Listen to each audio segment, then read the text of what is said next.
1, 2, 1, 2.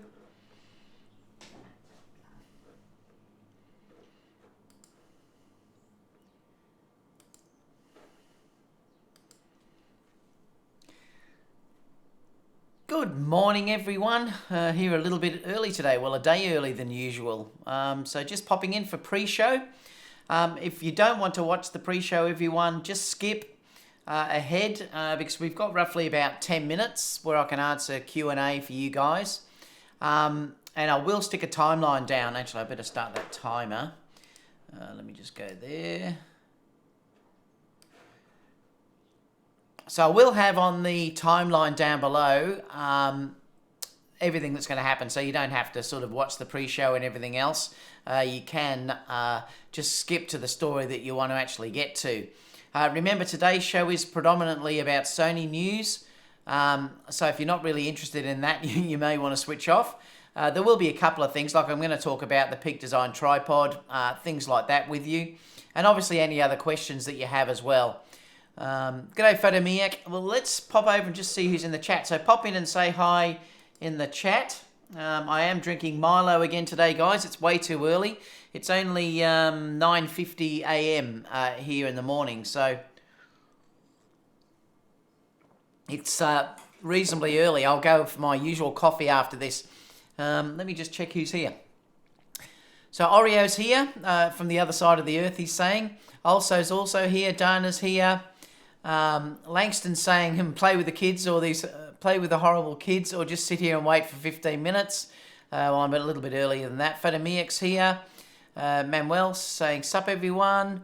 David says hello. David, did you lose your calendar? No, I've got weddings this weekend. So the problem is, David, that I've got weddings on tomorrow, Friday, and also Saturday here.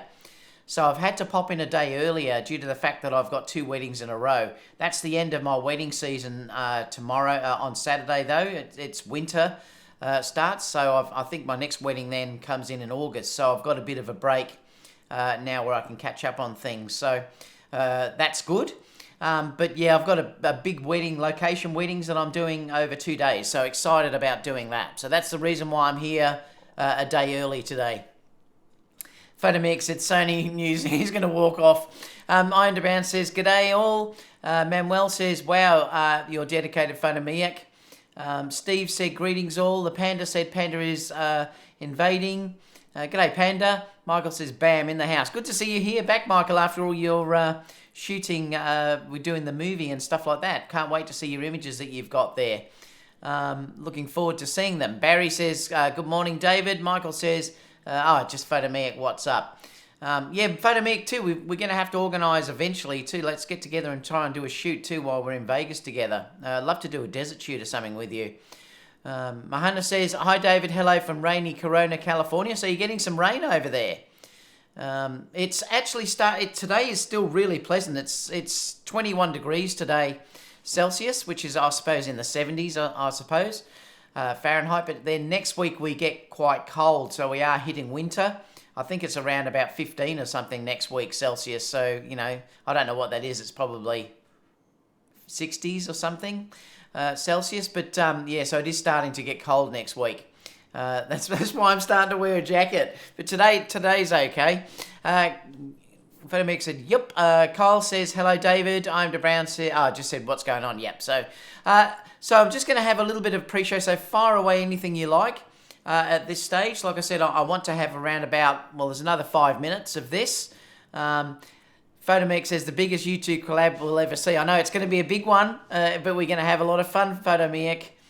Really excited. I can't wait, actually, to meet you all. Really, that's the most thing. Now, I'm going to spend 4 weeks in the US. So my intention at this stage is to have like a week in LA. Then we're going to have a few days to do Disneyland, because everyone does Disneyland when they come out there, and Universal Studios, I suppose. And then we're going to Vegas for a week. Like there's the WPPI, but then I also want to stay a few extra days and do some shooting in the desert as well and stuff. So hopefully that can be organised. And then, and we may be able to, like I said, I would love to get with Photomiac and do a shoot with him, do a big collab going on. And then we're going to go up to Yosemite, and then San Francisco, and then drive back. So that's the plan of what we're going to do. So we're really looking forward to it. So there will be chances to do some meetups and everything in LA for everyone as well. So looking forward to that as well. What else have we got? Michael says, oh, he's just saying Iron Brown. Panda said he's watching on his phone. Iron Brown says, grow some hair and you'll warm up. You can talk.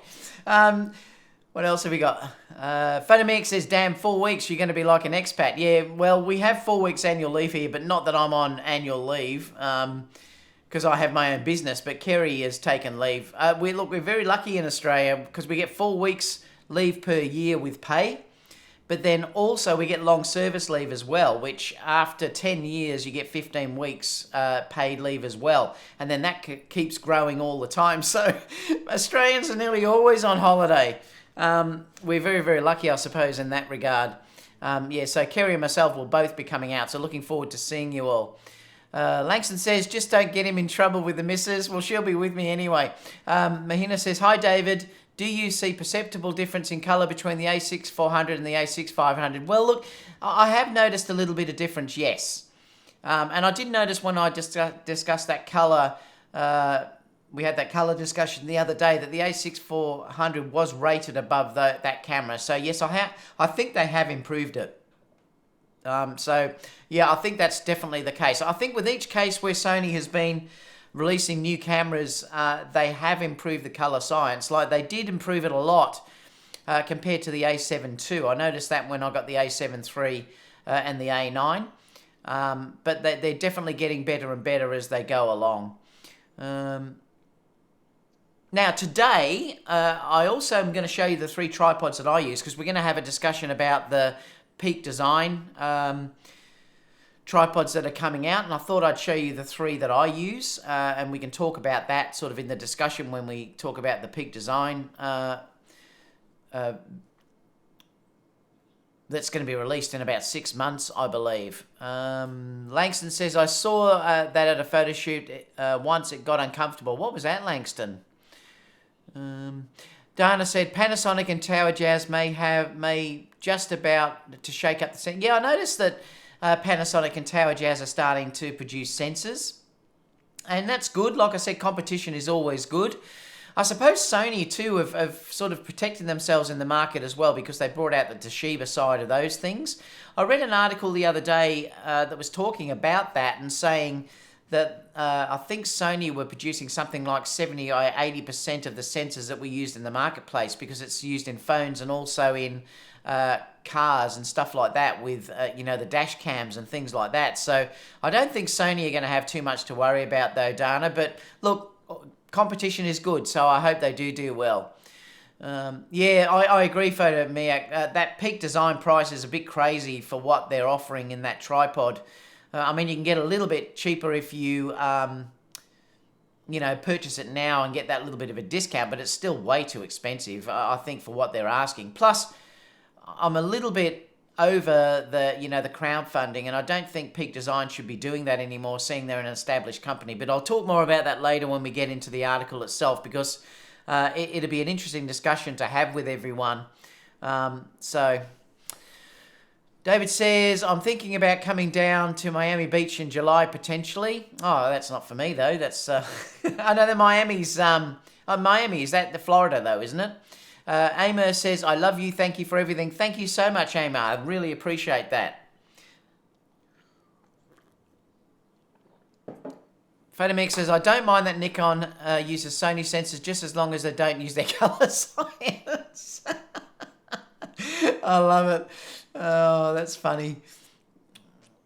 Oh, God, you guys crack me up, seriously. Some of the things that are said on here. I've got a couple of other videos that we'll be posting very soon. I've still got a final review of the 135, the Sigma, that I want to post to talk about my final feelings about that lens. So that will be coming up very soon. And I've even got a couple of shoots that I've still got to post. I've got a studio session that I want to post with the G Master. So looking forward to posting that. In the coming days, I've also got the Profoto A1X that I'll be reviewing again fully, like in shoots with some models outside, so stay tuned for that. And I've also got an amazing bag review that I've got too, that I've just got a new bag that I'm going to talk about that as well, and it's probably the nicest bag I've seen. It was sent to me by C.R.Kennedy, but I'm going to get it. It is amazing, and I'll show you that when I do the review. It's really good. I am a bit of a bag whore though. I have to admit. Look, I've got the Peak Design bag, and I don't know. I've got it in the studio, and I'm just not a real big fan of it. I've got the same, I can't remember what it's called. I'll grab it for you to show you.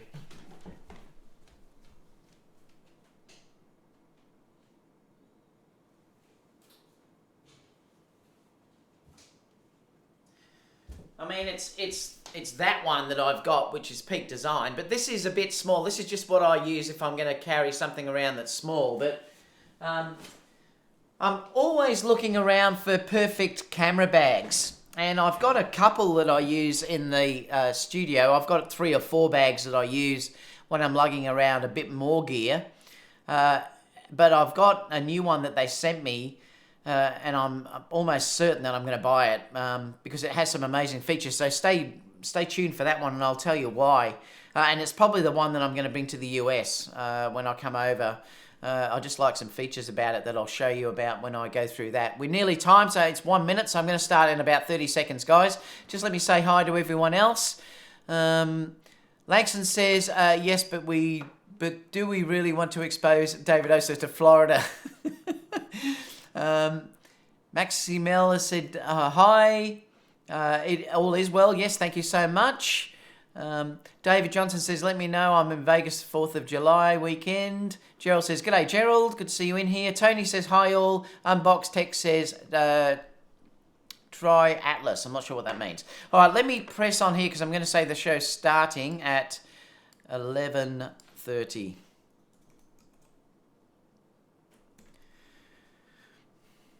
Oh, oops, I've put the wrong time in wrong place. Pre-show 00, let me put down there. Show start 00, and show start is 12 minutes. All right, so let me get started. Let me pull up this logo and then we'll get started, guys.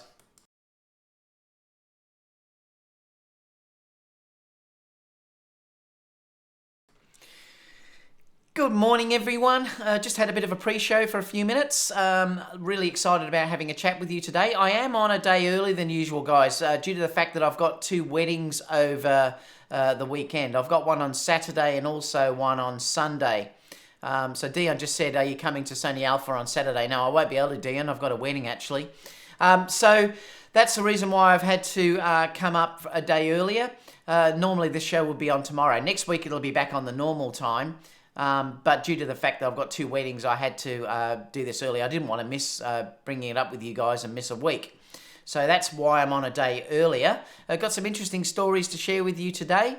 We're really excited about talking about all of them. Remember, this is a Sony-centric show, so if you're not really into the Sony side of things, you may want to switch off or just watch and come along for the ride. You can also ask other questions too, but the stories are mostly sort of Sony related that I show today. But the question and answers can be anything, so that's fine if you wanted to throw anything at me.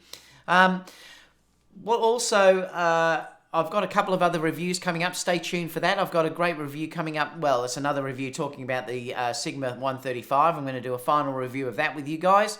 And I've got a couple of studio shoots that I want to show you as well using the Sony 135.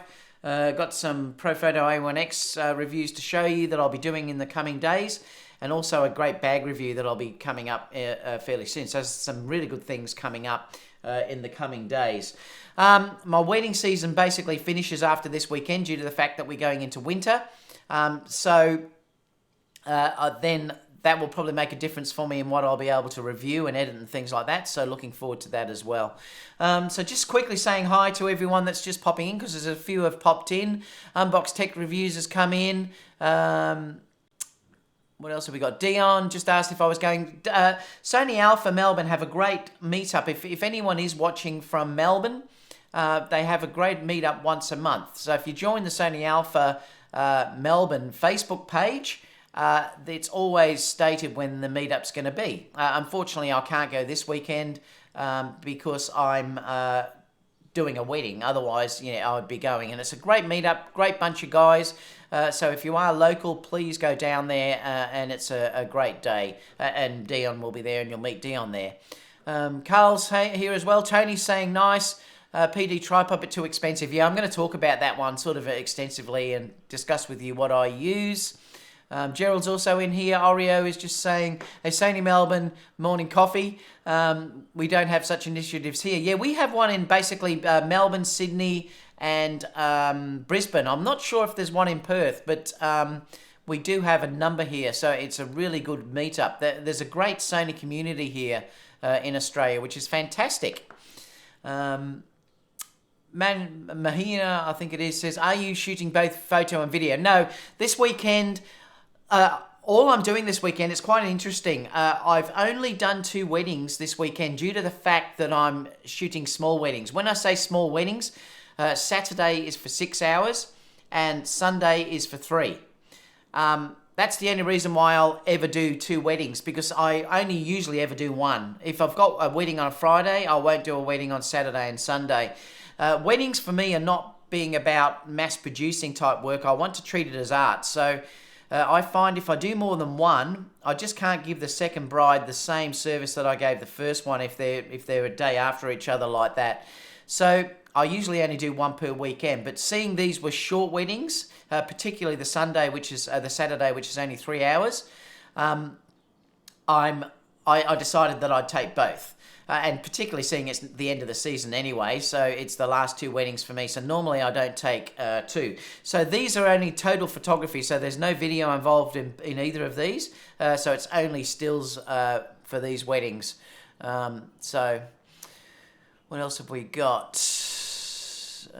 Before we start the first story, where was I? So yes, Mahina, that's it. Yeah, I'm only doing stills over the weekend. Michael says, have you seen the new Zoom 6? No, is there a new one released, Michael? Is there? I love my Zoom 6. I'll have to check that out. I'd love to have a look at that. Let me know what you think about it if you've seen it. My new name is Drone Me Ike. We'll be able to fly together when I come over to the States, Photo Me Ike. That's as long as you can fly around Vegas, can you? Mark said, hey all. Oreo said, that sounds like a nice idea. Don't know how many Sony users are here though. Dion says Melbourne, Sydney, Adelaide, Brisbane, Perth and the Hunter Valley. Oh, there you go. So we have even more than I thought. All right, so let's get started because we've got a bit to go through, and then obviously I'm going to keep coming back to the chat. And I will have a little bit of a Q&A at the end. So let me just bring up the first story here. 17, 20. 17, let me do 25. So the interesting thing is, we had, let me just move this out the way. Oops. I wanted to talk about AI. Actually, I've got to put that as a new story because it's a different story. I missed a story out. Sony AI. And then that is 1740. I'm just getting timelines so I can stick these in the timelines down below. Otherwise, people whinge that they've got to watch the whole show when they don't need to. All right, so 18 minutes. All right, so I wanted to discuss this with you. It's interesting because more and more companies seem to be going over to AI. And you can see that with the latest eye autofocus. That's been brought out with the recent updates for the Sony A9 and the A7 III. The A6500, the A7R III have now got animal eye. Well, the A9 hasn't got animal eye AF. That's coming in summer US sometime. But the A7 III and the A7R III have got animal eye autofocus. And also the A9 has got much better focusing and things like that, where it's using artificial intelligence to make this amazing focus and things like that.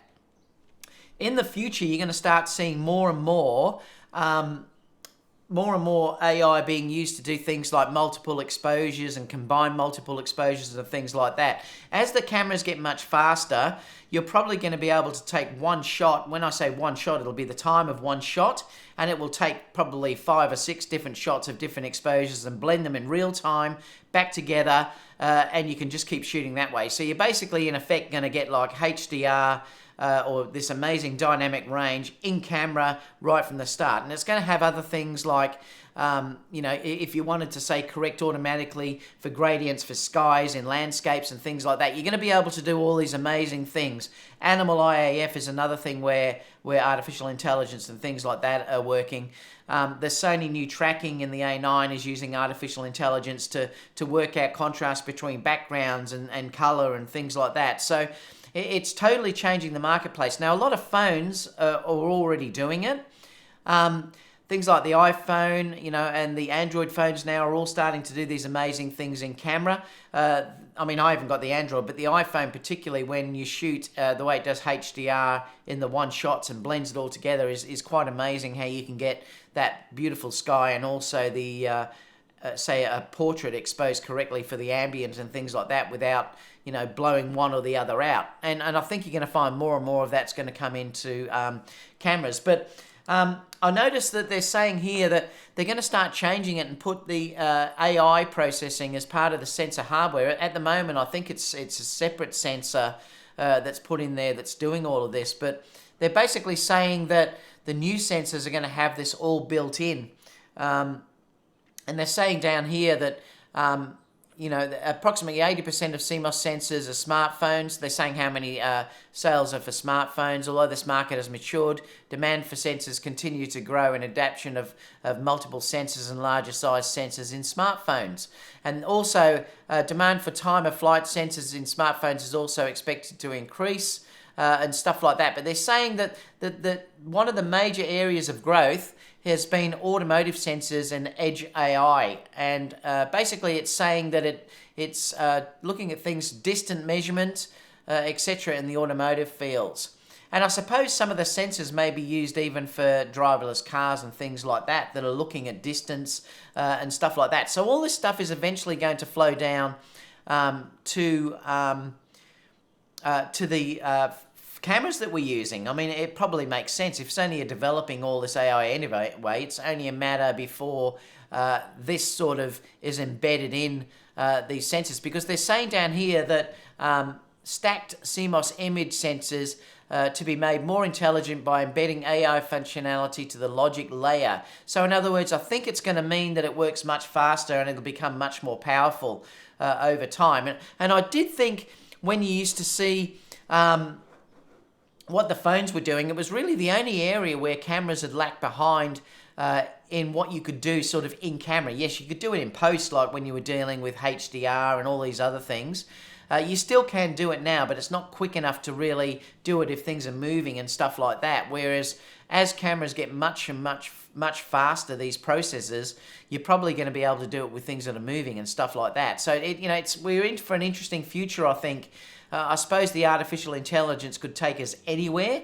It certainly could help us with focusing, though, because it's going to have that ability to be able to tell the difference between your object you're trying to focus on and the background. So that's going to get better and better and better, that when you lock on something, it's just going to lock on and you're not going to lose it, and you can track it wherever it wants to go. So, we're in for an exciting time. That's really all I wanted to show on that story, because I thought it was really quite interesting. I'm not going to skip to the chat yet, because I will come back after the next story, because these next stories are all sort of Sony sensor related.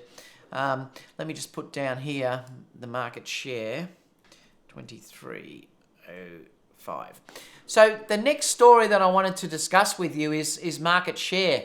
And this is really interesting, because now there's two ways of looking about this. There's also a negative side to this, what's happening to Sony as well, that I'll talk about in the third story coming up for this sort of section. But they're now saying that Sony has 24% of the overall worldwide camera market share, and it's up 4% over the previous year. So this is really a positive thing for Sony, because if you think about it, most markets are actually decreasing in sales. So for Sony to have a 4% increase is actually quite a big deal. And looking down, they're saying now it's definitely number 2 in the marketplace behind Canon. If you're looking at overall sales, if you look at these graphs here that they're showing, or pie charts, they're saying in here that Sony is 20% in the camera market, and the video market it's 29%. If you look here at the still image market, camera market, it's 24% up. And if you look at the video market, it's 29%. So overall, they're pretty good figures if you think that's the whole market. So that's including everyone, which is Nikon, Canon, Panasonic, Fuji, everyone else. So they seem to be doing very, very well. If you look down here at the comments down here, they're saying the camera market went down by yen. It was a decrease of 7.1% overall. That's if you're talking about the CIPA shipments, which lead to an 8.3% decrease. I'm not sure how all these figures work, but they're saying Sony's share in the camera market went up from 20 to 24%. So it's actually grown even though it's in a declining market. Sony's share in the ILC interchange lens market went up from 19 to 23%. So again, that's another growth, which is fantastic. And it's saying Sony is number 2 on the market, number 3 in 217 behind Canon, but ahead of Nikon. Sony's share in the compact camera market went up from 26 to 29%. Sony is now number 1 in this market. So if you're talking about the point and shoot, Sony is number 1, but I think that's a dying industry. It's not going to be around for much longer, I don't think, with how good phones are getting. So I don't think that's such a big deal. But I suppose also they've got that sensor division that they can market to for phones and also for, like I said, car dashes and things like that. But it looks like it's really interesting. Camera video market also, it's saying it could be a typo. The data is surprising. The video market went down from 390 billion to 300, a decrease of 23%. So it looks like the video section, though, has dropped according to that, which doesn't make sense. Oh, yeah, it could be.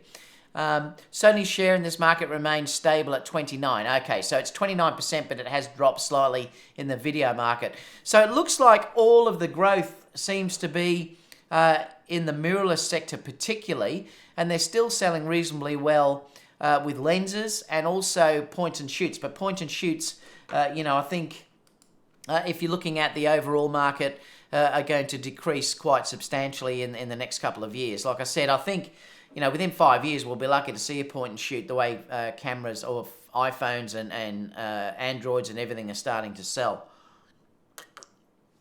But in a shrinking market, that's quite a good figure. And you'd have to think, well, Sony would have to be fairly happy with that overall. Now, continue on this story before I do open up questions and stuff. There's 2 more bits to this I want to show you. This is also a big Japanese store, obviously in Japan, and it says Sony took the top 3 selling positions in April. The A6400 has sold the most from this mega store. The Sony A7 III is number 2. And a Cybershot is number 3. Then it's down to number 4, which is the Z6, the XT30, EOS R, and I'm not surprised that the Z6 is selling better than the EOS R. It's a much better camera. The EOS R, the Canon, I don't know what that one is, IX1XY200 or something, the GR3, the A9, and the EOS RP. Now, it's quite surprising the Sony A9 is selling well there. Like, it's probably with those firmware updates that have come out, version 5. And also, I suppose that it has been sold off a lot cheaper lately with these, with these $1,000 discounts that have been offered just lately. So overall, though, the sales look like they're pretty good. I'm not surprising the A6400 is selling as well as it is. And the A7 III is still selling very, very well. I changed my thinking completely. Initially, when I saw the A6400, I was a bit disappointed with that camera, seeing that it never had IBIS and things like that. But since I've been starting to use it, the AF alone has brought me to that camera, and I love it now, and I adore it on the gimbal, and I use it now all the time. So, although that's in for repair, so I should be getting it back maybe tomorrow. Sony Pro Support contacted me yesterday. They were going to replace it with a replacement camera, which is why I love Sony support so much. But they contacted me late yesterday to say it was just a hardware. Something was wrong on the logic board. and they're replacing the logic board, and they're hoping to get it back to me tomorrow. So there was no point sending me out another camera. So that, you know, I'm excited to get it back. But it certainly has changed the way I shoot. To be able to have that A6400 on a gimbal and to touch the back and have it track whatever I want to focus on has changed everything for me when I'm doing video, because I couldn't do that before with any of my Sony gear. The A9 I could, obviously, but I can't do it with the A7 III or the A7R II. But the A6400 is fantastic. And if you do it with the, have I got it in here? Yeah, if you do it with the Sigma 16mm, let me just get rid of my face. If you do it with the Sigma 16mm, this is now one of my favorite video lenses for the gimbal. I adore it. It gives me about a 24mm roughly. Fantastic. Same filter thread as the Tamron 28-75, so I can use the same ND filter between all of them, which is really good. So the combination of this 16mm and the A6400 has been brilliant. And then if I want to go wider, well, I can obviously use the 10-18 if I want to do something that's a bit wider on the gimbal as well. So I'm sort of covered with everything, you know, in that regard. So I really like the A6400. One negative, though, that I did notice, and I thought I had to report this to you guys about the Sony sales, is that they're showing this, though, that in Japan, the BCN report shows that Sony is slowly losing market share in Japan. And it says about to announce new cameras. And I think the reason for this is it's been so long now since they've released a major camera. And that probably will change, you know, if they bring out an A7S III or an A7000 or a new A9 camera as well. But, you know, the sales are definitely, they're saying now, starting to drop. And this may be the thing that pushes Sony to perhaps release a new camera fairly soon, because I think they're due. They're definitely due on the video side of things. Like I've mentioned to you before, that, you know, that the X-T3 is definitely beating the Sony at the moment if you're dealing with video. The Nikon Z6 definitely has better video features than what the Sony has, in the fact that you can do 10-bit. You know, it's got higher bit depths, things like that. So Sony, if you're dealing with that side of things, the video side of things particularly, is a little bit behind the competition now. So we do have to lift our game on the Sony side of things and release something that can compete with that. I mean, the X-T3 is amazing. I'm sure the Panasonic, I haven't used that, I'm sure the Panasonic is also amazing. The Nikon has amazing video, particularly if you output to, say, Ninja V or something like that. It's got great features. So Canon have to up their game. There's a couple of things that Sony have to do. They've got to give us better bit depths. This is one thing that they have to give us. They have to give us better bit depths. They also have to give us 10-bit, for instance. That's another thing that they've got to give us, because if you're grading heavily, it makes a massive difference. If you're grading sort of and pushing the files, it's like going from the difference of having a RAW file to JPEG. It's sort of that difference. So they do have to consider that now, that they are falling behind in that regard. We also still haven't got 4K 60p. It's another thing that's missing. So there's certainly areas where Sony could improve their video side of things substantially. So we're due. So I'm hoping that happens fairly soon. And those numbers, even though Sony is still growing, they are now saying that sales are just starting to be hit in Japan. And it might be the time that Sony release something new. So stay tuned for that. So let's open it up to the chat and just see what people are saying.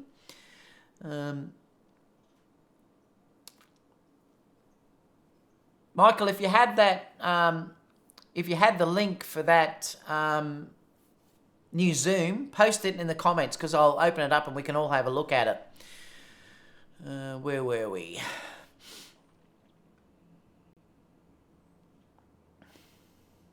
We were down here.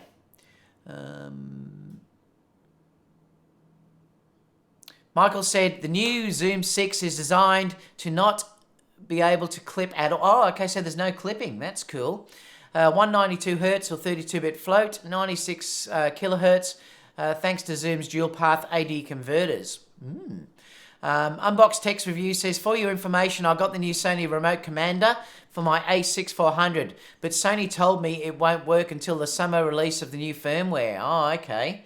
Well, hopefully that won't be too far away with a bit of luck. It's a bit of a bummer if you've got it and it doesn't work though. Mark says, I'm always amazed how small phone can pack all that in the small camera, and our cameras lag behind. I know. And that's the interesting thing. I agree with you, Mark, that digital SLRs and mirrorless SLRs have lacked in the AI. If you look at compared to, say, what phones are giving you, that's the one area where they're falling behind, and it's going to be something that the younger generation particularly are going to start asking for. So it's only a matter of time before it happens. And you can see it clearly now that they're starting to mention AI a lot, which is interesting. Rui says, hello everyone, hope I'm not too late. No, you're not, Rui. Please everyone too, I'd love it if you could give me a thumbs up as well. So please, if you can support me and give me a thumbs up, I would appreciate it. Langston says, P mode is really going to be useful after all. Well, it will be, yes. Oreo said, cameras of today with their amazing AF structure are naturally landing for distance-related AI. Yes, they are. And that's the way it's going to be. You're going to get these algorithms and this AI that's working out distance and stuff like that to help you get your focus and stuff. And it's going to happen. It's going to make focusing way better than what it is now. I Am DeBrown says, cameras are about to get more expensive in the US.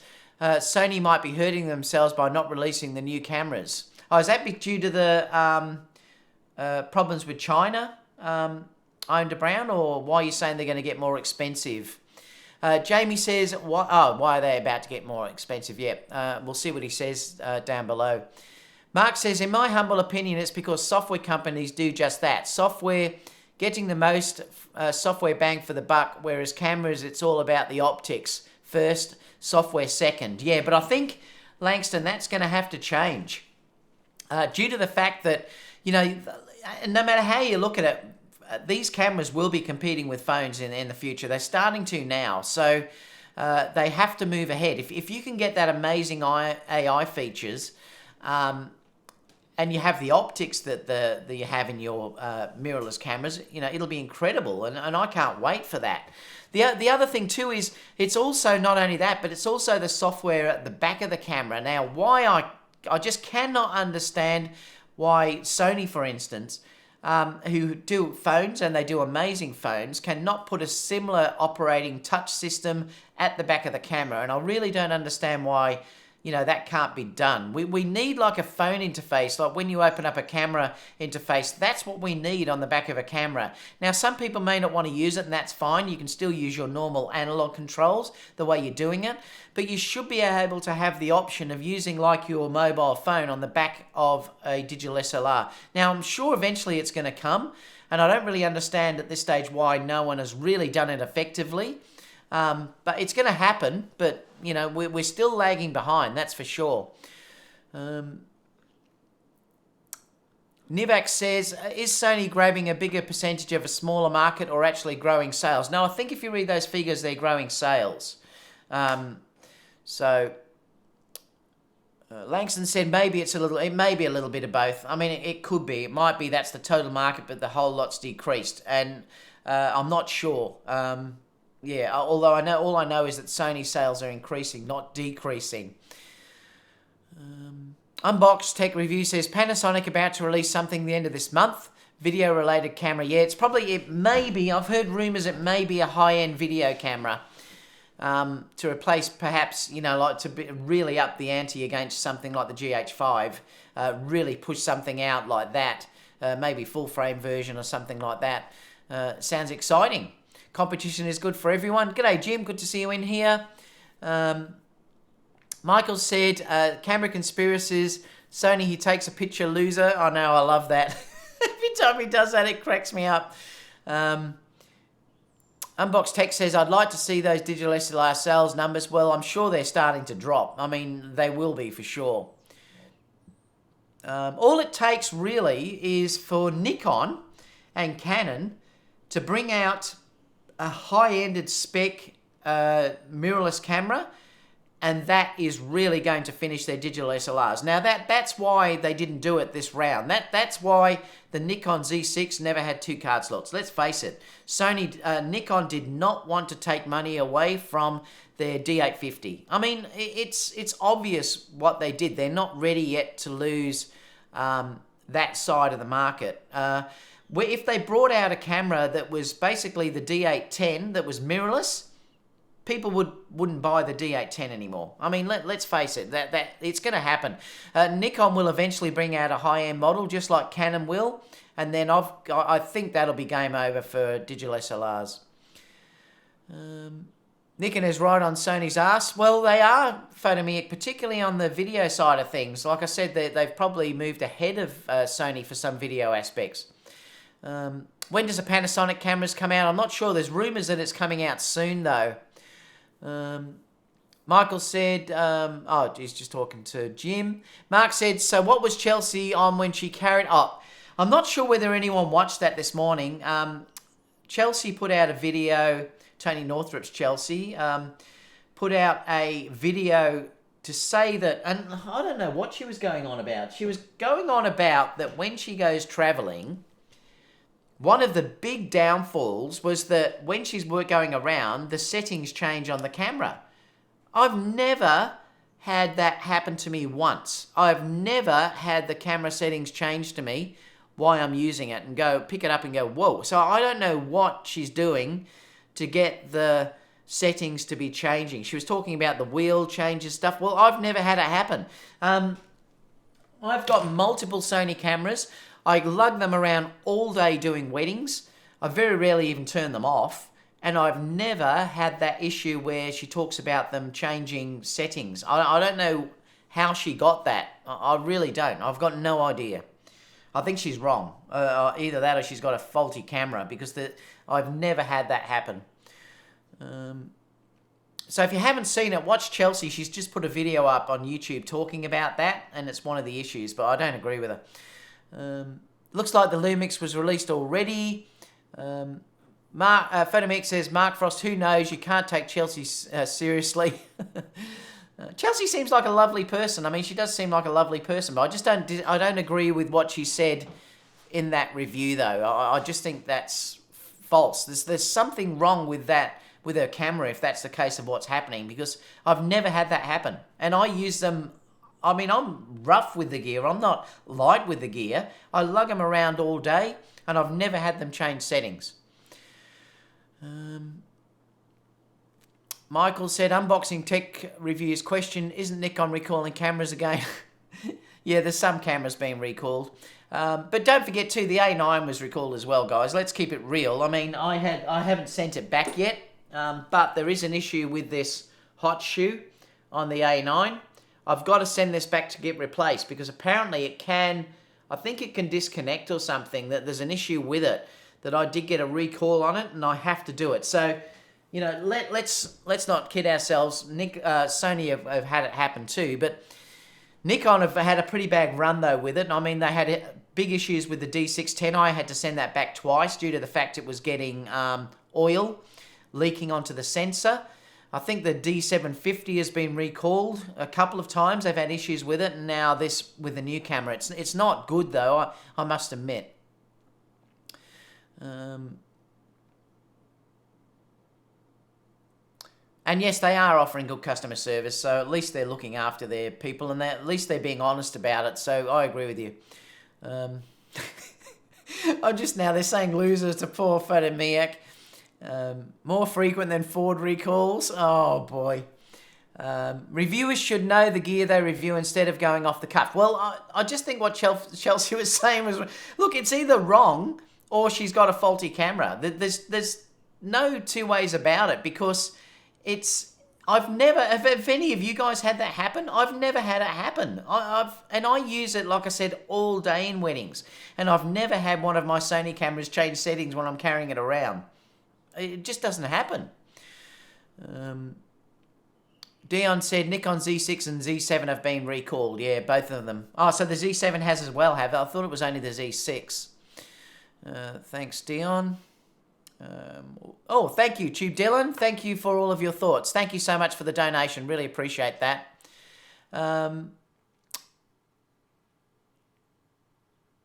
Manuel says, as much as I would love to have the A7S III, just have to appreciate my Nex 5N and kit lens. Well, you know what? You use what you've got, and there's still always amazing cameras. So that's how you can think about it. Photomix says, have you seen the Tech-Art FE to Z? No, I haven't. Does it work well, Photomix? I'd love to know. Is it working well? Langston, do you get decent autofocus from that too? Or is it just manual focus? I'd love to know that as well. Langston says, see, we don't want to have another big monitor hanging off with a pain in the butt workflow to get 10-bit. Well, I am hoping that you get 10-bit internal, and I really do hope that's the case. But I'm used to now lugging the Ninja around. I mean, I've got it here. And I've got this great little system that, let me just show you how this works, because I love this thing. It's pretty cool. Look, normally I do put them on gimbals. I will normally stick it on, on a cage, and I'll use something like this cage, which I've still got a review actually. I will normally stick it on something like this, because this has the handles that I can do, and then I can screw it onto the top, and then there's no pressure put onto the mount. So this is probably what I normally will use if I'm just doing video. But if I'm running and gunning, I'm using this setup, which, let me just hide my face. I'm using this setup. Now this is an Eldachrome. I've purchased this, so I didn't get it given to me. This is an Eldachrome. Let me see if it'll focus. It's always hunting for my face. This is an Eldachrome unit, and it's great because what it does is you can just tilt it wherever you like, and I've got it pointing towards me though at the moment. But all you do is it just simply goes into here, and then you just do it up. And then the beauty of this unit, this actual whole system, is I can then tilt it to wherever I want. And I love this. Like, it's fantastic. You can tighten it up so it will hold in that position, but you know, it's really good. I love it. It's fantastic. I bought this ages ago because I had another system where I put this on top, and you can see this is holding it with a large battery, so you know it's working really quite well. But this is an Eldachrome unit, and I've just stuck a cold shoe sort of adapter there, so I can still use the cold shoe if I want to. But great. So it just works on your hot shoe. You can lug around, you know, take your photos that you need to do. I don't know how much it was because I bought it probably 2 years ago. So I've had it a while, but I don't mind using these systems. But yes, look, having an internal would be nice. I mean, I have to admit it would be nice.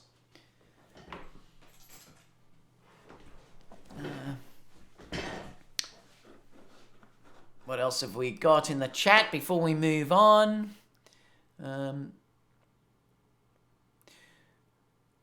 Carl says it won't make a bit of difference. I'm not sure what that was talking about. Unboxing Tech Review said it's fine if Sony is behind to take time to release something with a wow factor, unlike Canon will release new cameras with less features. Yeah, and I don't... Look, initially I was getting impatient, but I don't mind either if they bring out something that wows us all. It's probably going to be worth the wait. All cameras will be gone in 5 years, Casper said. So what are you predicting? It'll just be mobile phones, Casper. Thank you so much for the donation. Langston said, see what you did there, Carl Ryan. Oh, he's talking to Carl. Photomix said, Sony just gave you guys a huge update. You won't be seeing any new camera for a while. And you may be right, Photomix. I'm still not convinced that we're going to see an A9 II. I really am not convinced of that at all.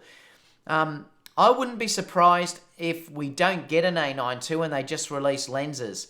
The thing is, and this is the interesting thing about an A9 II, that A9 is still, I still believe it's the best camera of its type that's available. There's still nothing can touch that if you're dealing with focus, with speed, or you know, or anything else in that regard for like what it gives you.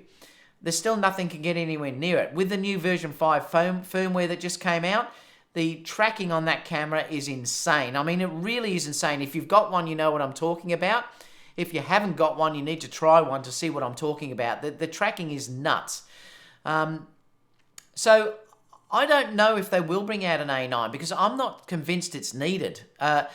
We do need a video camera though. Like we definitely need the video side of things. So we definitely need something to combat the X-T3 and also the video that's been put out by Panasonic and also from Nikon. And even Canon. We need something that can match those higher bit depths and say 4K 60. So that is a needed thing. We definitely don't need to have an A9 II. That's for sure. We don't even really need an A7 IV. Really, if you think about it, the A7 III is still the A7R3 is still amazing, and the A7 III is still amazing. The only thing we really need is the A7S III. That's really, or the A7000. That's really what we're missing in the whole marketplace. I don't know whether you agree with me or not, but there's no guarantee we're going to get an A9 II. It's all rumors. We may not get one because what we've got is still incredible, and it's still way more advanced than anyone else has got out there. That sensor is licensed totally to Sony, so no one else has had access to the A9 sensor. So I don't think there's any hurry at all. And I agree with Photomic. I don't think we may not see other cameras, but I'm hoping we definitely see an A7000 though. Jim said it's been a good Christmas week for David Oastler. Yes, it has been a good week for me. Gerald says, in my humble opinion, a new A7000 and A7S III will answer most of those wants and go beyond customers' expectation. I agree with you, Gerald. I think that we may only get one of those, though, I don't know. But we definitely need something in that realm to combat those cameras that I was talking about. The X-T3 and the better video of like what Nikon and Canon are doing in bit depths and things like that. Jim said, thumbs up, please. Yes, thank you so much. That would be great. Yes, did a lot, gave me a thumbs up, so thank you. Langston says, Casper said aim out next. Langston says, my only curiosity is how hard it will be to pull a key off the A7 III. Hard to pull a key. What do you mean by the key? Do you mean... I don't know what you mean, Langston. You might have to explain. I might be just reading it wrong. Hero said, I handheld my Sigma 150 to 600 on my A6000 6400 the other day at a Miami zoo, and I'm tired as hell. No wonder lugging that around. Hero shots, the AIF does work with the lens and the MC11 and the A6400. Cool. I was surprised how well that focus went with the camera, with those lenses that I borrowed, the 105 Sigma and the Canon. Well, the 105 was native, but the Canon 135mm with the Sigma MC11 was incredible. Really almost native speed, and that shocked me. I really didn't think that the speed was going to be that good. Tracking worked great, IAF worked great, your normal focusing worked great, and I used both cameras. I used the A7 III and the A9. The A9 was better, yes, but tracking on both of those cameras with that Sigma Canon mounted lens was brilliant. So I think if you come from the Canon area and you're using the MC11 on the Sony, you're laughing because it works fantastic.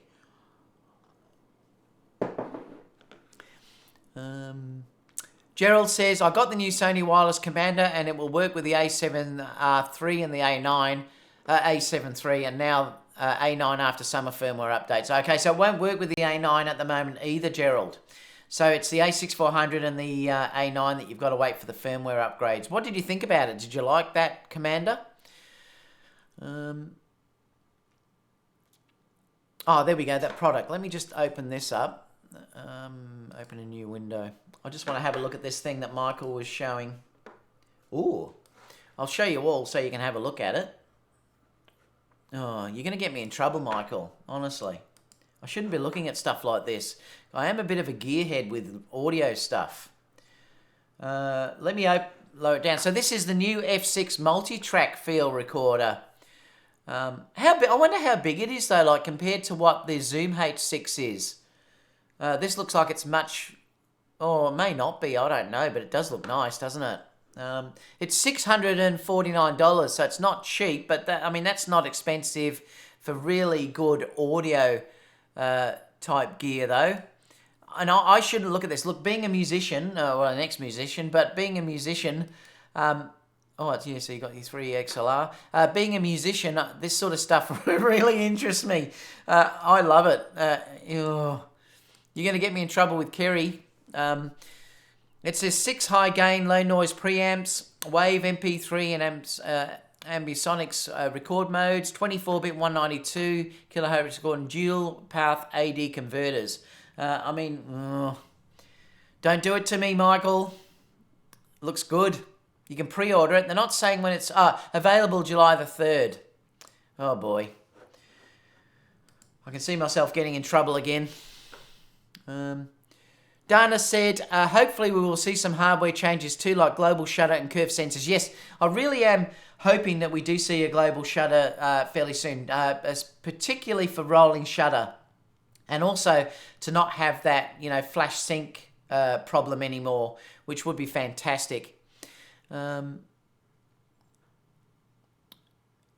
Brown says, yes, tariffs with China is going to drive up the cost of cameras by up to 25%. Wow. Lens won't be, but that could change. Oh, that's a lot of difference, isn't it? So if you're thinking about buying a camera, maybe the time to do it. Mark said, that may be true, but in order for camera manufacturers to survive, they will be moving forward and not just via optics alone. Yes, and I agree. They do have to put the AI in. Langston said, it would drive up the cost of any camera for sure to do that. You would need to find middle ground with chips for the user interface, balance that with the power of the camera to find space. For new chips, not saying it can't be done, but it'll be tricky because you will get roasted for a bad release. Yeah, they're going to have to be careful, that's for sure.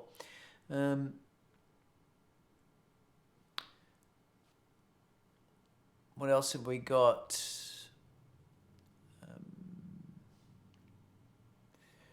Langston said someone has taken a shot with that one camera that runs Android, but nobody has raved about it. Yeah, probably.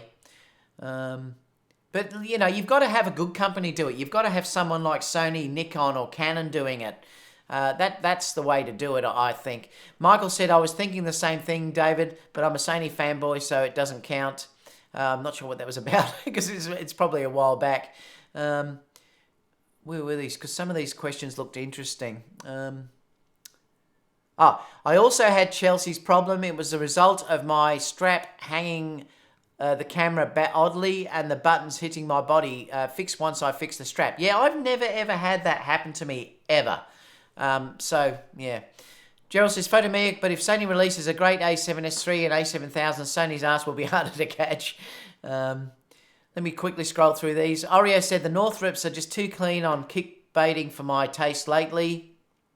And whether that's the case, I'm not sure, but I certainly didn't have it. Dana says, how did you break the A6400? Well, I don't know, Dana, because I've just got a feeling it was just a bad port. It was the USB port just inside, like in here. That's probably one of the things that I do hate about the camera. That's why I don't recommend people charge through that port particularly, because anything where you put strain on these ports can potentially break them. It's the first time it's happened. I mean, I've never had that with any of the other cameras. So perhaps it was just a bodgy motherboard that was there. So somehow I think it's become disconnected. And it's hardly been used. So the only reason why I found out was because I wanted to put it on my Moza Air 2. And on the Moza Air 2, you can control your shutter speed, ISO, and aperture from the Moza Air cross. So Moza Air 2, I mean. So when it's connected by the lead, it charges up the camera, but you can control those features in the camera. And it wasn't functioning, and that's the only reason why I worked it out.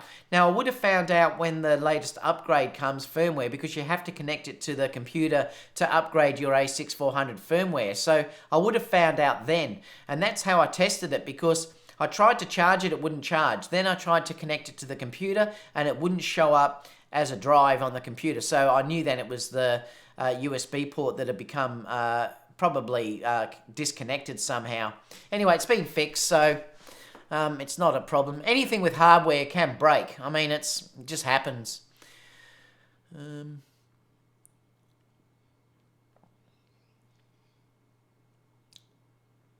What else? Let me just check down here.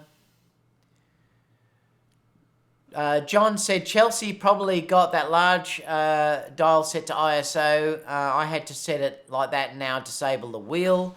Jill said, never had my Sony camera settings changed, even when hiking through the Scottish Highlands and in crowded London or crowded sports venues, carrying it all day for a wedding. Yeah, I haven't either. I've never had that happen. And I've had the camera on, because Frog said it only happens if you have the camera on. Well, I leave my camera on all the time, and I've never had it happen. So I don't know what's going on. Photomix says, I've tried vlogging in 10-bit on the Nikon Z6 while in Greece. Man, that was heavy and cumbersome setup. Yeah, it would be if you've got a connector monitor. And I wouldn't be using it for most stuff like that because it's just too hard. But to have for an occasional shoot or something that really means a lot to you that you want to keep, and like I said, videographers will do it because that's their job to do that, to get the best file, and they will be pushing the raw files. So they'll do it. But yeah, I wouldn't be doing it if I was traveling, that's for sure.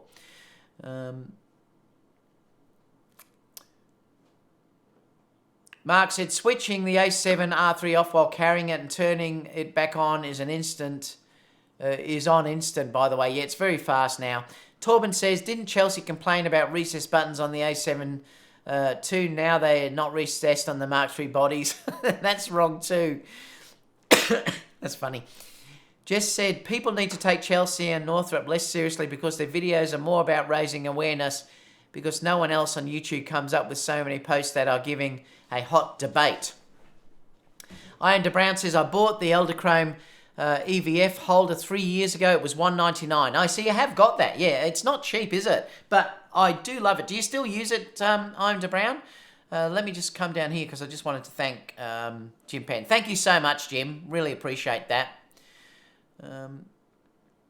Yeah, so it is $199 US. Wow, that's not cheap, is it? I showed that before, but it is really worth it for me, and it's something that I have used. Other things I've bought like that from Eldachrome and I haven't used, but that is one thing that I've used constantly.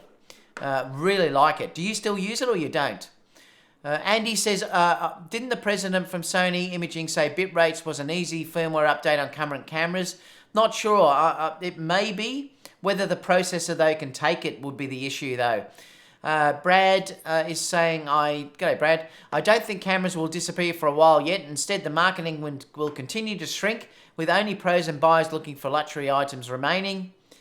Jess said, do you see any chance that Aaron will come back to Sony, or do you think he's totally lost and out of reach? Well, you never know. I mean, but I think he's really enjoying his Fuji gear. There's one really big thing with Aaron, and I can understand what he's saying, that because he shoots an awful lot of jewelry, Sony's aren't ideal for that because of the way that the LCD works. On the Fuji, the LCD flips up. Now, that is a great thing if you're dealing with shooting down very low, because you can shoot almost to touching the ground, and that will come up so you can shoot this way if you want to shoot portrait way. I mean, if you're doing it landscape, it's not an issue because you can go like that. But he loves that aspect of it. Because he also shoots so much depth of field, jewelry, depth of field is probably better in the Fuji system than it is in the full frame system particularly. So, I mean, I think he's just enjoying the Fuji, and, they're great cameras. But I think he's a lost cause for the moment, that's for sure. Langston says, by key I meant green screen. Oh, okay, yeah. Some have said it resolves. It does. It's much better in 10-bit, Langston. If you are using green screen, 10-bit makes a world of difference. I mean, I'm talking the world of difference. Not so much with me because I've got no hair, but if you've got hair and stuff like that, it really will be the difference of having a smooth look compared to having it where you see the pixels and a bit of a green cast and stuff. So 10-bit certainly makes a big difference. Oreo said, I've grown suspicious about Northrop's when after reviewing the EOS R in a forest and roughly bad-mouthing it, the day after they bought one and via a single slot, not a problem anymore. Mark said, David told you the MC11 works great. I've been surprised, Mark, how well that works. Even the slow Canon 85 1.2 is faster than on a Canon body. Yep, I've still got to get that lens and try it. Michael said, I just bought a lot of Eldachrome gear, pricey but very nice. They do make great stuff, Michael, I agree with you. They are very pricey, but you do get the quality that you pay for. So, I've got a number of their stuff. Sharif says, Chelsea must have a faulty camera. I had to send it off the A7 III because of issues like that. Yeah, there's something not right. Gerald says, yes, it's a good commander. Glad I bought it. It's good. Jim says, do you know if there is a shuttle service from Planet Hollywood to Mandela Bay? Oh, yeah, have you booked in, Gerald, Jim, the same time we're there? We'll all travel up together anyway, so it'll be fine.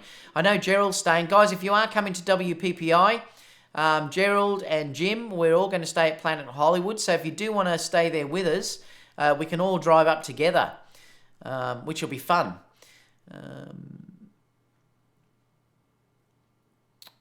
Langston said, oh, that's about 4.5 XLR plugs wide. I think that was that thing. So Michael said it's not much bigger than the older H6. Wow, that's cool. George says the buttons look too small in an F6. Would have to look at it, but I'm going to get it. I'll end up in trouble. What do you think of black and white photography to create different modes in pictures? Oh, that's fine. I love black and white. I don't do it enough, but I do love it. He's talking to Jim. Torben says, totally agree. There's actually no need for a version 1V cameras at this point. Only the A7S III is missing. I can see how global shutter will be the next big thing, but just don't need it really. And last couple before we move on. What else have we got? Oh, I've got a few there still. James said, speaking of buying a new camera now in Australia, DCW has the A7 III plus a Tamron 28-75 for 3338. Sounds good. Great combo too. The A7 III and that Tamron is amazing. Hi, John. What else have we got? Photometer, let's bet now the A7S is coming out by the end of the year. Thanks for the donation, Jim. Jim said $5 to pay for 100 thumbs up. Thank you so much, Jim. Torben says, a bit weird to slam it for missing one card slot and then immediately buying it for serious work. Iron says, I haven't used the EVF holder in over a year. That's how I found your channel. You were using or reviewing, okay, the Eldacombe Proglets. I wish I was sponsored by them because I do like their gear. They do always make really nice stuff. It's expensive, but it is always beautifully designed stuff. I love their slider that I have, and there's other things I've got, like a rolling slider that they have. It's great stuff. Kia says, hello from London, love your channel. Thank you so much, Kia. Steve says, you can lock the controls by holding the FM button until it's locked. Yes, I knew that. Baby Angry is just a rebel. You're talking about Aaron. Dion says, what body would you recommend for video and portraits? Well, I suppose if you're talking about wanting profiles, Dion, the A7 III is amazing, but I still prefer the A9. I mean, I still think that for me, I love the look of the A9 video, and it's still my favorite one for video. There's just something about it. When I shoot the A9 as against when I shoot the A7 III, there's just something about the look. That's why I love, videoing Kiara so much with it and things like that. I love the video look that the A9 gives me, particularly now with the touch tracking focus. It doesn't have picture profiles, but I don't use picture profiles. I use a standard profile, so that's not a problem for me. So if you're talking about me personally, I would buy an A9 because I think it's the best of its camera that's out there, just incredible for portraits. You've got an amazing slow shutter if you want to do it. Silent shutter if you want to do it, and amazing video. If you want profiles, then I would just probably get the A7 III. If you're doing studio work, where you need the resolution and you're doing high-end fashion work, that sort of stuff, or landscape, I would get the A7R III. So there's three separate cameras, but my favorite two would be the A9 and the A7 III. All right, let's go on to the next story. I'll just read Jess's. Jess said, I see it as no perfect camera, but the Sony A9 is damn close. Look, the A9 is the best camera I've ever used, and I used to shoot with the D4S, and I've shot with the D810, I've shot with the D850. The A9 is by far the best camera I've ever used. So we're going to look at the Peak Design for a second. So it's 1 0835. All right, so if we're looking at Peak Design, they've brought up this new tripod, which I'm only going to show it briefly, and then I'll show you what I've got. Just talk about that side of it. But Peak Design have offered this new tripod coming out where they're saying the design is completely different, and it is. I mean, I understand the fact that it does go very, very small for packing. But the other side to this, which not many people are talking about in the reviewers' side of things, it's actually heavier than a lot of these tripods that have got the gap there. So there's two ways of looking at it. Weight can be critical due to the fact that, you always get penalised and have to charge more for weight. Or it might be that you really want to have it compact and then you get rid of that space saving. I don't really see the space saving as a real big deal because I think they're all pretty good. The issue for me about this whole thing is that it's a 4-stage tripod, and I know even the one that I've got is, I think it's 4. And I know too that as it gets down to the bottom end of the legs get very, very thin. So any of these cameras are not ideal if you're dealing with stabilized shots. Like if you want to do long exposure and stuff like that, it can be an issue because they're just not big enough or strong enough to stop those vibrations and stuff that can go into them. So, that's another issue. The head itself, I'll comment Tony again, had an issue with it where he had it where it fell down because of the way it didn't, and it actually cut his finger. So that's one thing where it's going to be an issue that people are going to grab it or you're not going to realise, and you're going to have that same problem, I think, of designing it. But the main issue I see with this is there's no way you can do panning on this. And remember, I've talked to you about this before, that I think the future is video and stills. I think the future is a fusion, a mix of video and stills, and you're going to be asked to do both. So having a tripod where there's no panning mechanism in this at all is a real flaw, I think. They should have designed this that you could pan it. And I think that's one major downfall with this tripod. If you forget to lock this side of it, you can accidentally touch that and your camera could fall off. So it is a bit of an issue too if you're dealing with, yes, it's nice how it locks in, but there is the potential to knock your camera off and lose it. And Tony mentioned that too. Tony, I think, is the only one that I've seen that has reviewed this with any negatives. And it's interesting because he said he never had it, and he was totally unsponsored. So it was quite interesting. In fact, at the end, I have to give it to Tony. He said when he heard the price that this was, he wouldn't buy it because it was just way too expensive for what it is. So, look, it's an interesting topic. But look, there's a million reviews on YouTube. They've all come out the exact same day. So, you can almost sort of predict, and a lot of them have been honest and said it was sponsored. So, look, it basically is sponsored. Like I said, the only one that was negative about it was Tony, who wasn't sponsored, and he did bring up all those faults. I think for $600, it's a crazy price. Now, I know I've talked to people, and some people say I'm crazy for buying Profoto, and I understand you thinking like that. But the thing for me is that the Profoto stuff I buy integrates with everything else. You can't say that about a tripod because it's an individual item that doesn't integrate with anything apart from the Arca Swiss adapter that's up the top. So it's, it worries me. I worry that the adapter that comes up the center column is not going to be strong enough and things like that. Like it does worry me. But $600 is nuts for this tripod. I think it's crazy when you're looking at the price that actually is. It's too much. The other thing is, I think it's about time that Peak Design stops doing crowdfunding for their products. They're an established company. And look, it's working for them because apparently they've got mega orders. But I don't think that's right. I don't think you should be asking your users to pay for you to develop this stuff. That should come out of your R&D funds. They're making now enough money to do that. Like to tie up your money for 6 months before you get this, and there's always a potential, remember, not to get it. It hasn't happened with Peak Design, and it probably won't. But there's always the possibility of having that happen. is too much. They really should be developing this now and bring it out as a finished product. That's just what I believe. But look, I honestly think that you're better off to go for something like this, which is the Profoto.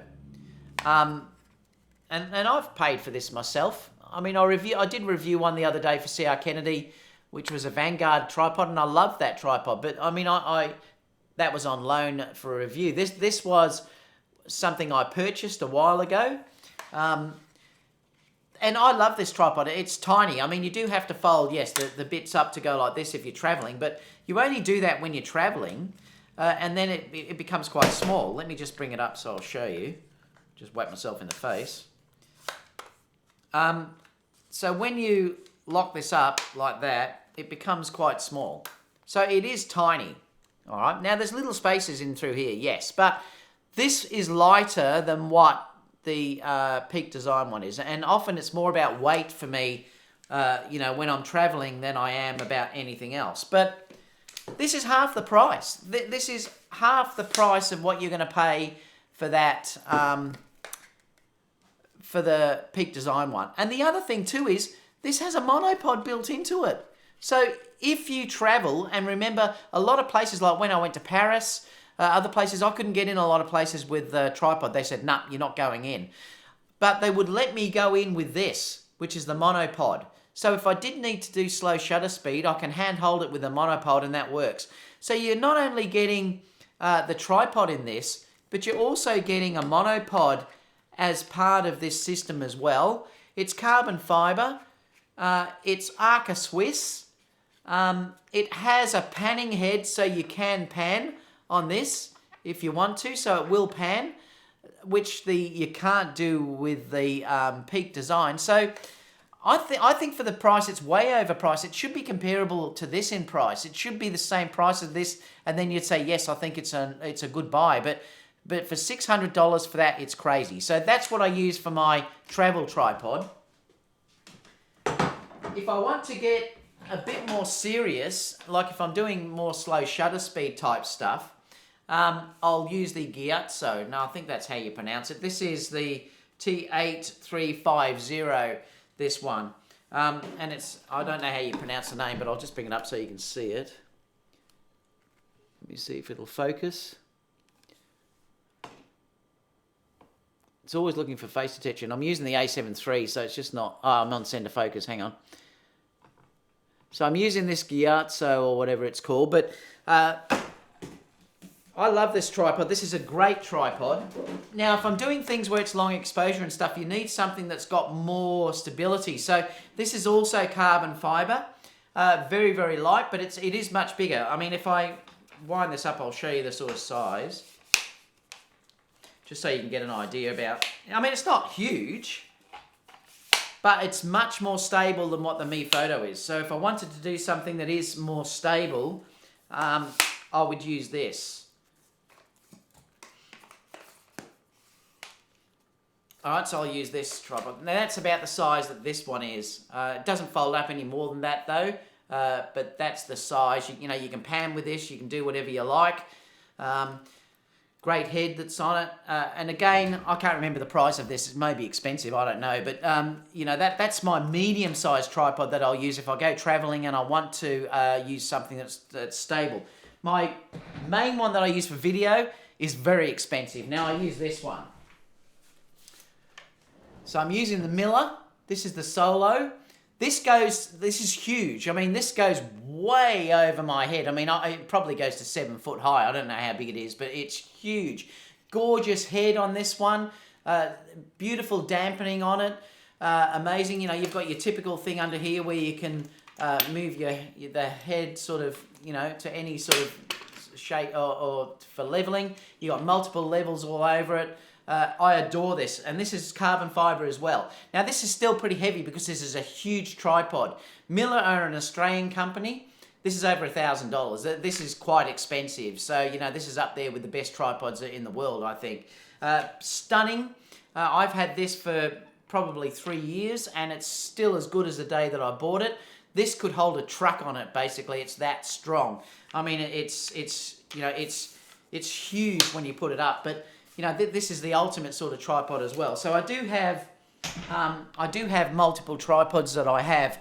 I've got one coming in for review from the company that sent me the electronic slider. So I've got a cheaper one coming in that I'm going to review for you guys.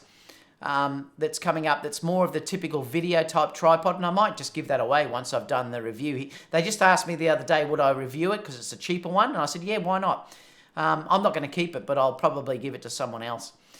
So anyway, that's my tripods. So let's just quickly go to Q&A. No, actually, I'll keep going, and then we'll open up to Q&A to finish. So let me go to the next story. It's the Japanese Press Awards. 19... 15. So the last story before we go to Q&A is this. So I noticed in the Press Awards the other day that the Sony GM, and this does not surprise me one little bit, this is probably a lens I'm going to get eventually.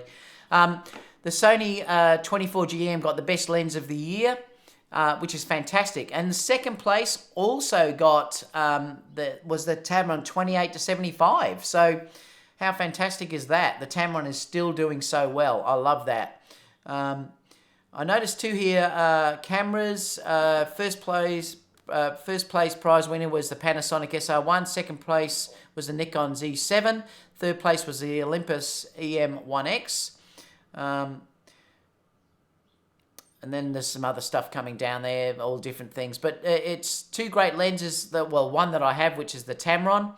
One which I haven't got is the 24 GM, which I'd love to get. And that's all I wanted to show you on that those two lenses did get awards coming out. So let's just quickly open up to Q&A. And then I'm going to go and get a coffee. So let's have a look down here. Let me go back to this. I'll be interested to see what you guys think about that tripod.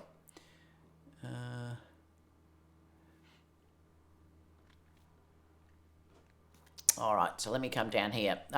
Michael said, Peak Design Tripod 600 Lucy. I don't think that tripod is not worth it.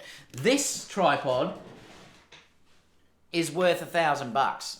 Now, when I say that, this is because this is carbon fiber. This is a huge tripod. The head on this is stunning for video, for panning and doing other things is stunning. And the other thing too is it goes, like I said, it's probably 8 foot tall. I don't know, but it's very, very tall. You know, and I just love this tripod, and this will last me a lifetime and will never break. And like I said, I can probably put a truck on top of that one. And I use that because I like doing smooth sliders. If you're doing sliders where you're using that sort of stuff and you've got a reasonably heavy camera on it, you need a hefty tripod to take the weight. So that to me is worth that. But a travel tripod, which potentially can get stolen, you know, damaged, things like that, no, I just don't think it's worth $600. Oreo said he'll never buy that tripod, but they are selling like hotcakes. I mean, they've sold heaps apparently on there. Tim said, I saw a couple of YouTube reviews on the tripod and saw the center column drop when they wobbled it to show stability. Interesting. Thomas said, I think one of the issues with a lot of the tripods is when they place the level where it will be covered by the camera. I also am not sure, I mean, it may be great, but I'm not convinced just having the one knob to control it all is good, because I'm not sure how easy it's going to be when your camera's on there in different positions. You know, if you loosen it off, is it going to drop? You know, I mean, I don't know. 600 is close to the price of the Gitso. Carl said, this tripod is the most hyped product I've ever seen. I know they do seem to do that type of marketing though, don't they? It's sort of almost over the top. Carl said, every photo site highlighted this tripod on the same day, every photo site. Casper said, only hipster losers use Peak Design stuff. Well, I bought one of their bags and yeah, it's all right, but I wouldn't say it's fantastic or groundbreaking. Yeah, I woke up and there was an inbox of reviews from every reviewer. Jim said, it seems once you get beyond 3 leg joints, you compromise the purpose of the tripod. That's the problem. I mean, I know even this has, I think this has 4 as well. Yeah, it is 4. But I know, see, the problem is once you go down to that size, it's very thin when you go down to this area. And this is where you get the wobble, you know, this is the problem. And that one's going to be no different because it's got the 4 sections. I think 3 is probably best. As soon as you go down to 4, you get that very, very thin leg at the end, and you do compromise your stability. That's why I like to use that medium one that I've got if I need stability for long exposure shots. Because if you're doing really long exposure type work, the slightest bit of movement will affect the image, and that's what's going to happen with a lot of these if you use them. But at least $300 too. If you damage it, if you lose it, you can wear it. But $600, that's going to be $1,000 Australian. That's nuts. Luke said, "What R&D funds? This is a marketing company." Yeah, they probably are. You're probably right. Mark said, "Look at Lee Photo tripods, for instance, which are smaller and much stronger." Carl said, "Give Peak Design for a well-coordinated product launch." Yeah, and they're using the YouTubers and Instagrammers and all that for their advertising. You know, I suppose you can't blame them, but like I said, the only one that I saw that criticised it was Tony Northrup. But Tim said the Kickstarter prices are what the recommended retail prices should be, or less. They probably are, and making huge products in the Kickstarter, then even more in post-Kickstarter. Well, they're going to be earning interest on that money that they've tied up for 6 months for starters. I love the Mi Photo because it clips into my Streetwalker bag. Michael says, "David, that tripod looks like some bagpipes, loser." Tim said, "Yes, monopod is a big reason," and it is. I don't think you should underestimate a travel monopod. The thing is, like I said, a lot of places will not allow you to take tripods in, but they'll allow a monopod. So having that ability to quickly unscrew the monopod section of that tripod has saved me a lot. So I think that's one big design flaw that they missed out on. I really do think that's a bad one that they missed out on there. Tim said, "Yes, big reason I wouldn't buy the Peak Design one." Where were we?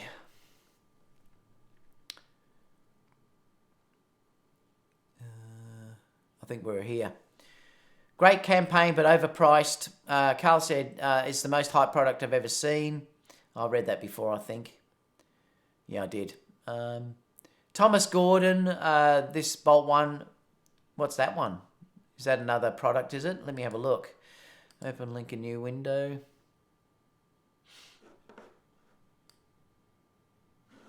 What's that one? Oh, is that a flat? I think Gerald was just sharing a device to do macro flash photography, I think, which is this, for someone that was asking. Oh, let me just come there. It's a light there, LED light that you could do macro work. Looks pretty good, actually. $100. It's called the Bolt VM260, a flexible macro flash. Cool. Let me just keep going down on here. Camera Conspiracies, he looks at that tripod and says, "Loser." I love it. He should review it, shouldn't he? That would be a classic. Mark said, "Hey, they are great tripods, just that center column, although Benro goes out sideways." Luke says, "I want to try Promedia gear, and the bullhead they offer looks legit." Scott said, "Hi, anyone, can't wait for the new Tamron 17 to 28. Looks like it's been delayed though, Scott. Looks like we're probably not going to get that until around September." Casper says, "I got my 24GM last week and it is a fantastic lens." I'm sure it is. I'll probably eventually get that. When is the Sony 35 lens coming out? Well, hopefully not too long. Oh, Michael, thank you so much. Michael just gave me a donation. Thanks for dealing with us, buddy. 100% respect. Thank you, Michael. Really appreciate that.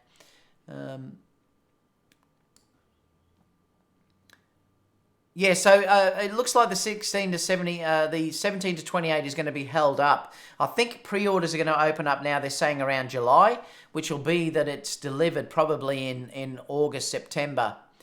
The Tamron 17 to 28 is going to be the best gimbal lens for APS-C. Probably will be, Oreo. It's probably going to be a great lens for that. I may get that one as well. Jamie says, I have had the Me Photo on my wish list for a while. Having the monopod is super useful. It is. It's saved me a number of times as well. G'day, Aaron. Good to see you joining us. Gerald said, this tripod is too expensive, not sturdy enough and dangerous. I would pay for the Miller, but not this Peak one. And no more funding for Peak to develop their products. Yeah, the Miller is expensive. I don't even know what price that Miller tripod is now. It probably is around $1,000 US. It is expensive, but it's, like I said, it's built like a tank. That thing would last me a lifetime.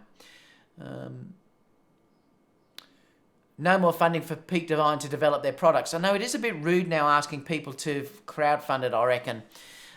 Do we really think the A9 is coming in September? I'm not convinced it is at all. I would not be surprised if it doesn't come at all. But let's see. I'm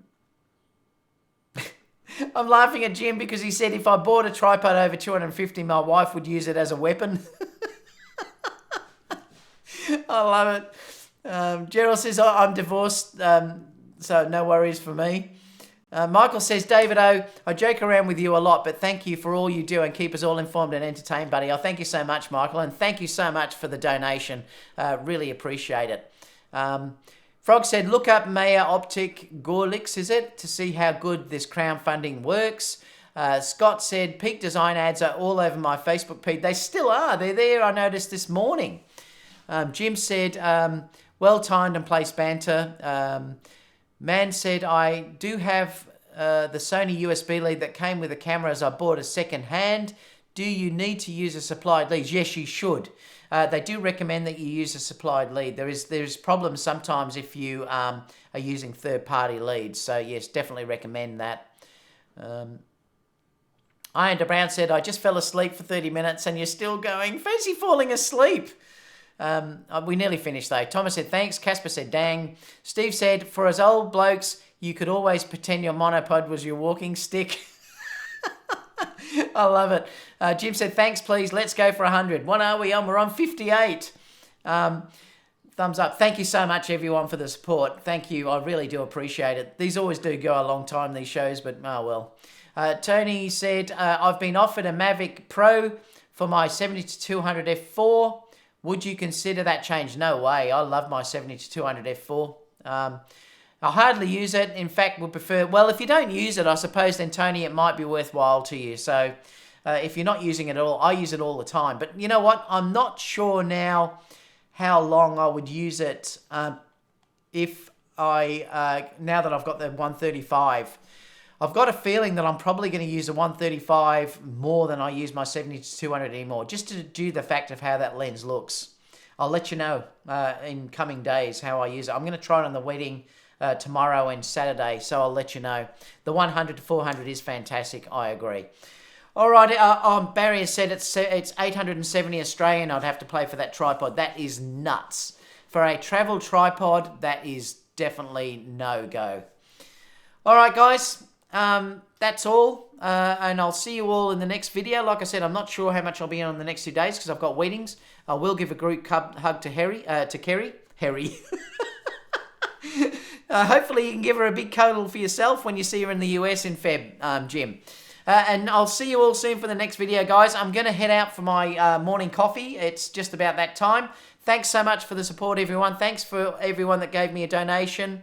Really appreciate that. Stay tuned for some upcoming videos that I'm going to do. The new bag that I'm going to buy is amazing, so stay tuned for that one. And I'll see you all for the next video. G'day from down under, everyone. Catch you soon. Bye, everyone.